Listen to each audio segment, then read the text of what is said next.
Hi everyone, welcome to the Mindfulness broadcast. My name is Anastasia. Always good to have you here.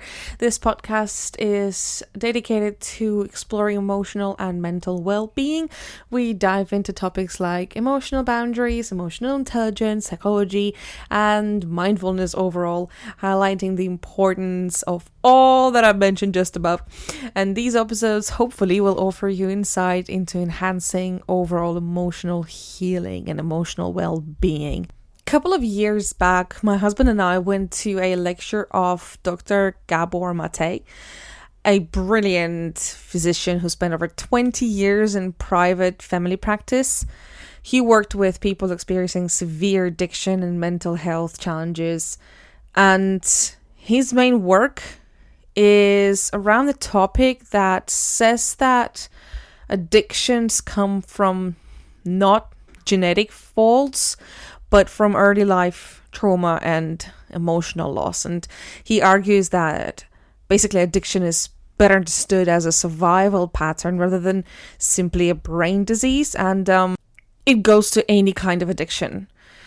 Some of his books are, I'm just going to mention some names for your reference, and hopefully some of you might get interested in actually reading them. There's also audiobooks on Audible if that's easier to digest information this way, which it is for me, let's say. Some of the books are In the Realm of Hungry Ghosts, When the Body Says No, The Cost of Hidden Stress, Scattered Minds, that one's a brilliant one. The Myth of Normal, Trauma, Illness, Healing in a Toxic Culture. In these books, he's exploring mind-body connection and stress, ADHD, and childhood development. And in a way, he's critiquing societal structures and cultures and arguing that many aspects of Western culture contributing to emotional disconnection and chronic illnesses on some levels. Obviously, there's a lot of useful information in all those books, and you can also watch countless podcasts and social media on YouTube. He's a quite well-known figure in the niche, and when we went to the lecture, I cannot say that myself and my husband are people who don't know much about ourselves or don't understand psychology, and at the same time we're not professionals in any way, but that lecture really got us both. I didn't expect actually him to come out feeling inspired and feeling, fulfilled with information in a way, but he loved it. And it was the first time we went to such thing together, and it was actually really, really nice, considering we just became parents back then. So absolutely highly recommend to dive into his studies, dive into his books and podcasts. They're very, very informative. And one of the things I'd like to cover, because it's resonated with me a lot, are 5 levels of compassion. And these are, the first one, basic compassion, which goes being to being and means you're a human being in a tough situation and I feel empathy. That's it. Surprisingly, not all people have that, which to me is a mystery because it's such a basic thing in my world, in my internal ecosystem. But that's the case. A lot of people are lacking that. Second, compassion of understanding. It basically means I feel bad that you're suffering, but I also want to understand why you're suffering to help you or to help myself. Not just empathy, but adding a bit more work to it and trying to understand it. So I feel like it's applicable in any case in relationships, in any close relationships, friend to friend, parent to child, partner to partner. We are trying to get closer. I notice it a lot with my conversation with some of the friends I have. One of my best friends, we talk a lot, and in some ways we come from similar background in terms of how we were raised and what kind of parents we had, and cultural thing as well. And sometimes just by listening to what she's going through, I can understand how it can help me, although situations are different and lives are different. But I totally get what this second level means. The third one goes like this: compassion of recognition. Instead of judging the person with any addiction, we acknowledge, I have my own addictions too. They might look different, but they come from the same emotional place. And I don't see myself as different from you. The fact of being addictive to something drives us to feel the emptiness, addiction from emotions, feelings. And we are in the same boat. We're just addicted to different things, but we can work on it together, right? The fourth compassion is compassion of truth. The core idea of this one is true compassion is not about making you feel comfortable. It's about helping you to heal, even if healing starts with pain. This kind of compassion doesn't sugarcoat. It doesn't protect someone from uncomfortable truth. Instead, it comes from love and respect, the belief that someone is strong enough to face the truth, and that the truth is the path to freedom. It's not harsh criticism, shame, or cold confrontation. It's not hurting someone for the sake of being honest. It's not a weapon. It's a mirror, in a way, that we are offering kindly and with love, right? Need to be really careful with this one, because it's very easy to start drowning in that, oh, let me tell you the truth about yourself, and just vomiting everything you think about the situation, everything you think about about the person or where they ended up being, and that's hurtful. And the last one, the last level of compassion, number 5, is the compassion of possibility. So there is a possibility to be manifested at any moment, that there is always a possibility to change. And I love these. These 5 levels of compassion are brilliant, because you are really working on being there for someone, understanding them. You're not being pushy. You're not making them act, right? And at the same time, you're keeping your distance. And I feel like these level of compassions are working brilliantly in a very tough situations as well, where you need to still keep your distance with the person, but at the same time, you want to help. And if you're close to that person, and if you're not being careful, it's very easy to ruin relationships, right? If you're not being particularly gentle with what you're trying to deliver information-wise. And these levels of compassion, you can apply them on the life and the conversations and interactions with anyone around you, as well as with yourself. I feel like we are lacking self-compassion a lot in this world where everyone's supposed to achieve something. Everyone's supposed to become someone. People are chasing wealth. People are chasing status. We want to be known. We want to be remembered by something, right? There is not enough self-compassion. You're tired, you're ill, something doesn't work out. And instead of turning around and using it like a mirror, taking the breath and just offer yourself a compassion, feeling how it feels in your body, giving yourself a little emotional relief, What do we do really often?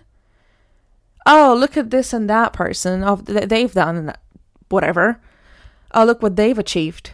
Or this guys have children and it didn't stop them from being successful business people. And that guy might not have the best health, but he's very athletic and he's running marathons and he can do 100 push-ups and he's lifting a lot more.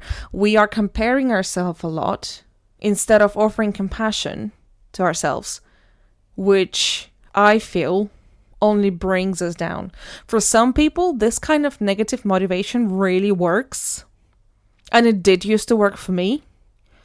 I don't believe it's a long-term solution and something that can keep working internally without bringing any damage. Also long-term damage. So this idea of using all these 5 steps of self-compassion to yourself are really good. And in particular, if we're talking about anything you can be addicted to, it can be anything. You can be addicted to work. I'm a workaholic, 100%. Addicted to social media, to food, to sex, to anything. It's not just drugs that are referred to here. And again, when you notice these things, you can offer yourself a little compassion and start noticing, okay, you know what? I'm taking too much time working. I prioritize sometimes time for myself, maybe some workout time, maybe even, podcast. Let's say I haven't been here for a while. I prioritize work over anything. And I'm making this excuse around it that, oh my God, there's no time. There's never any time. And whenever I find any free 15 minutes, I work. Right? And if my husband or my son isn't home, and I know for sure if they just took a day off and they decided to go somewhere just as boys together, I would work that day because there's something about it, right? But instead of noticing that and punishing myself, I start saying, okay, I see it. Right. Okay. How can I apply that compassion to me? And then try to get, to use that energy of just noticing what's happening to make steps around it to change the situation, to then dedicate even 10 minutes, let's say, on a walk, on exercise, even something ridiculous like making yourself a cup of tea or lie down. Just stop and do not work, open the office door and stare at the grass outside. Right? So these are very, very interesting thoughts in a way. And these 5 levels are very powerful because if the compassion is missing, in replacement to that, we get judgment, shame, disconnection from ourselves first, and then from everyone around us. In particular, very interesting thing I thought of the other day is that it applies to compassion of truth. Is when you want to say something to someone, or if there's a thought coming towards yourself in your own head, the first thing you can ask yourself, am I saying, or am I gonna say this thing with love? And it's a powerful question because a lot of times we might say something and we're not saying it because we are expressing kind, empathetic feelings. Sometimes we might want to give advice because we're annoyed. It sounds stupid, but it is. Because we're annoyed at the person, we're annoyed at ourselves, we're annoyed at the situation, we're angry. There's lots of different emotions kicking in. And one way to stop this kind of stuff and direct it in the right way is to ask yourself, am I saying or thinking this with love? Especially when it comes to yourself. We are so harsh on ourselves. We love criticizing ourselves. We love comparing ourselves. And self-compassion, I feel like, is the thing that people are lacking a lot. And I love this phrase. Compassion is not about fixing others. It's not about fixing others. When you offer your compassion, you should not be offering this because you come as a savior. You're not coming as a savior. And compassion is a practice. It shows up in how we listen to people, how we connect to people, and how we speak with love. And it always starts with ourselves. If you are not compassionate to yourself, if you're not empathetic to yourselves, you cannot offer that to others. And a little practical note, a little practical exercise. Try to reflect on this week or last week or any period of time, recent one, when you offered compassion to someone or yourself, or maybe where you should have offered compassion to yourself, but you didn't. What does it feel like in your body? Offering compassion to someone or offering compassion to yourself, does it bring you a relief, calmness, softness, a sense of connection, relaxation somewhere in your body?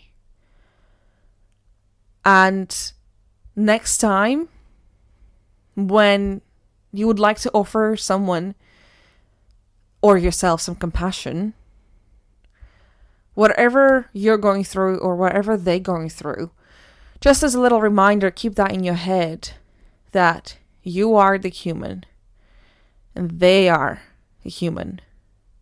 You both deserve kindness, patience, love, and compassion. And compassion is not about perfection. It's about presence. Meeting ourselves and others where we are, being open to ourselves and the others, and care about each other. I truly hope you enjoyed this episode, and every time I'm putting something out there, I hope that it's useful and helpful to anyone who got to listen to this podcast. Thanks so much for joining in, and I'll see you here in the next one. Enjoy the rest of your day. With lots of love, your Anastasia.